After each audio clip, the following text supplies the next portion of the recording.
مولاي صل وسلم دائما أبدا على حبيبك خير الخلق كلهم.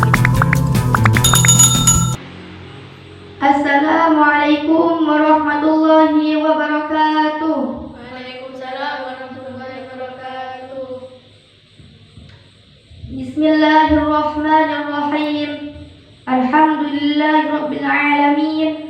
Wabihi nasta'inu ala umuri dunya waddin. Wassalatu wassalamu ala ashrafil anbiya wal mursalin, sayyidina wa habibina wa maulana Muhammad wa ala alihi wa sahbihi ajma'in, amma ba'du. Yang terhormat para alim ulama, wabil khusus pengasuh Yayasan Insan Qur'ani Pamekasan, beliau Al-Ustaz Badri SPDI dan Ustazah Hafizatur Rahman. Dan tak lupa juga teman-teman atau saudara yang seperjuangan yang saya cinta sayangi. Pertama-tama, marilah kita panjatkan puja dan puji syukur kita atas kehadirat Allah Subhanahu wa Ta'ala, yang mana Allah telah memberikan kita nikmat sehat dan sempat sehingga kita bisa menghadiri acara rutinan pada malam hari ini. Yang kedua, sholawat beserta salam senantiasa tercurahkan kepada baginda kita Nabi besar Muhammad sallallahu alaihi wasallam, yang mana beliaulah yang membawa kita dari alam jahiliyah menuju alam ilmiah. Pada kesempatan malam hari ini, saya akan membawakan sebuah pidato yang berjudul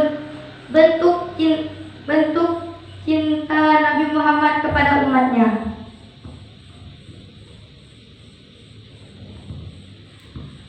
Tahu gimana cinta Rasulullah kepada kita?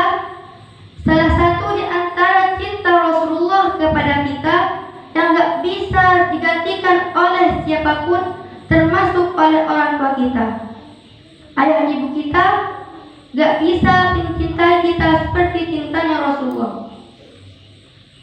Pasangan kita yang katanya sehidup semati gak bisa mencintai kita seperti cintanya Rasulullah. Gimana cintanya Rasulullah?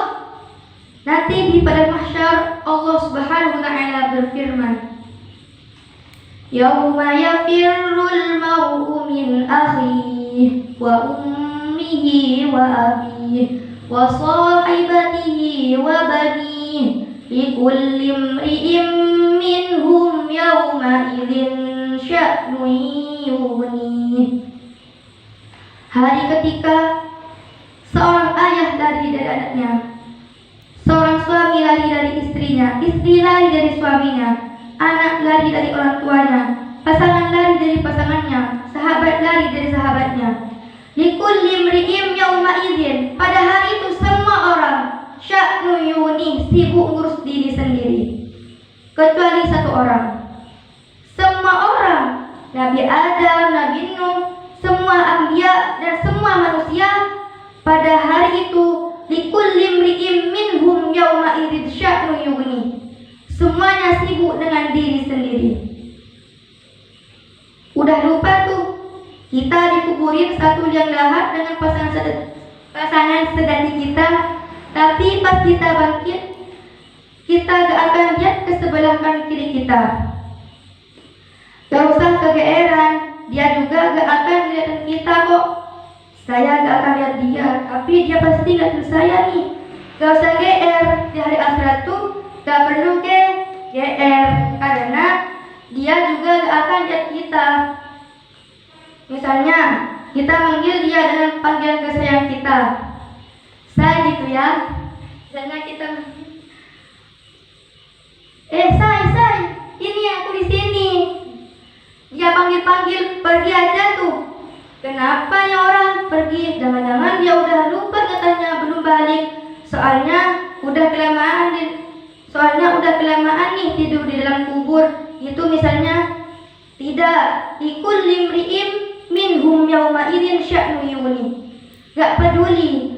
Dia lihat kita, dia tahu nih anak saya Dia tahu dia orang tua saya. Dia tahu bahwa kita kekasihnya. Dia tahu. Tetapi saking takutnya dia terhadap dirinya dan saking dia mementingkan dirinya, pada hari itu dia tidak peduli dengan diri kita. Bahkan na'udzubillah, kalau kekasih di sebelahnya diseret oleh malaikat, dia gak akan nolong. Dia akan nolong kita, dia yang penting dirinya selamat. Saya sudah selamat, kekasihnya dan terserah. Nanti kalau dia udah beres baru kita. Nanti kalau dia udah beres baru nanti dia nolong. Itu juga gak semua orang bisa kayak gitu. Tapi Rasulullah satu-satunya orang yang pada hari itu sangat sibuk. Mondar-mandir, sibuknya luar biasa. Cuma satu orang, Muhammad sallallahu alaihi wasallam. Itu sibuk banget. Gimana sibuknya Rasulullah? Ketika lagi di padang mahsyar, Rasulullah langsung mencari, mana umatku? Dia cari, siapa kamu? Umat Muhammad. Sini. Siapa kamu? Umat Muhammad. Kumpulin semua umatnya. Kemudian Nabi sujud kepada Allah dengan sujud yang sangat lama. Sampai Allah mengatakan, ya Muhammad, bangkitlah dari sujudmu. Minta, saya akan beri. Bangkitlah dari sujudmu. Ya Allah, saya tidak akan bangkit dari sujud saya sebelum saya mendapatkan apa yang kau janjikan. Wahai Muhammad, minta. Ya Allah, berikan saya kesempatan untuk memberi minum kepada umat-umat saya. Mereka kehausan, ya Allah, kasihan mereka di bawah terik matahari. Akhirnya Allah mengatakan, ya Muhammad, ini telaga Al-Kautsar, beri minum kepada umatmu. Panggil, wahai umatku. Sampai Rasulullah ditanya oleh Fatimah, ya ayah, nanti di padang mahsyar kalau saya pengen ketemu ayah, ketemu di mana? Wahai Fatimah, sesungguhnya aku ada di telaga Kautsar dan memberi minum kepada setiap umatku. Datanglah ke telaga Kautsar. Padahal Rasulullah tidak masuk surganya Firdaus. Ngapain tuh capek-capek ngurusin kita? Pergi aja ke surga Firdaus menikmati hidup. Tapi beliau gak rela. Ditampakkan harapan beliau, ini Firdaus, ini surgamu wahai Muhammad. Nabi Muhammad gak akan tersenyum sedikit pun. Beliau nanya, umatku di mana ya Allah? Ini Firdaus, umatku di mana ya Allah? Mereka di padang mahsyar. Langsung Rasulullah balik lagi keluar dari surga. Kali terus memberi minum satu persatu umatnya. Bahagia banget ketemu umatnya tuh kayak ketemu kekasih lama. Kasih minum. Setelah minum satu teguk, kita tidak akan kehausan lagi selama-lamanya. Ketika seorang ayah, ibu, kekasih meninggalkan kita, Rasulullah mengendari kita. Gimana fulan? Jadi ketika semua orang melupakan kita dan gak salah dan melupakan kita, karena kita juga lupain mereka. Di situ emang semua orang saling melupakan, dan saling melupakan itu bukan karena Allah mencabut memori dan ingatan kita, karena memang kita mementingkan diri sendiri, kecuali Rasulullah SAW. Di mana umatku ya Allah? Kasih minum satu-satu. Setelah dikasih minum, Rasulullah sujud lagi. Ya Muhammad, kenapa engkau sujud? Sujudnya lama, bahkan sampai menangis di hadapan Allah. Ya Rabbi. Terus Allah mengatakan, bangun ya Muhammad, aku berikan apa yang kau minta. Ya Allah, selamatkanlah umatku dari sirat. Langsung Nabi meminta kepada Allah kayak gitu. Nabi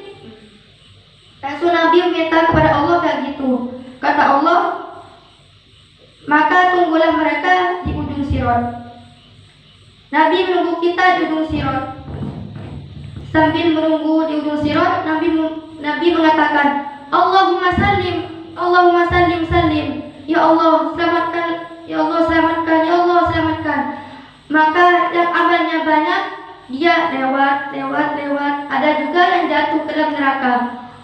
Rasulullah ketika tahu umatnya masih banyak dan di dalam neraka, langsung sujud lagi di hadapan Allah. Sujudnya yang sangat lama. Allah mengatakan, "Ya Muhammad, bangkitlah dari sujudmu. Apa yang kau inginkan? Ya Allah, selamatkanlah seseorang dari api neraka yang di dalam hatinya ada iman walaupun sekecil biji kurma."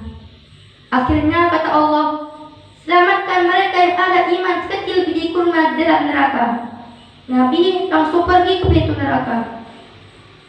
Dari umatnya, "Wahai malaikat, dari umat saya yang ada iman sekecil biji kurma, dan selamatkan mereka."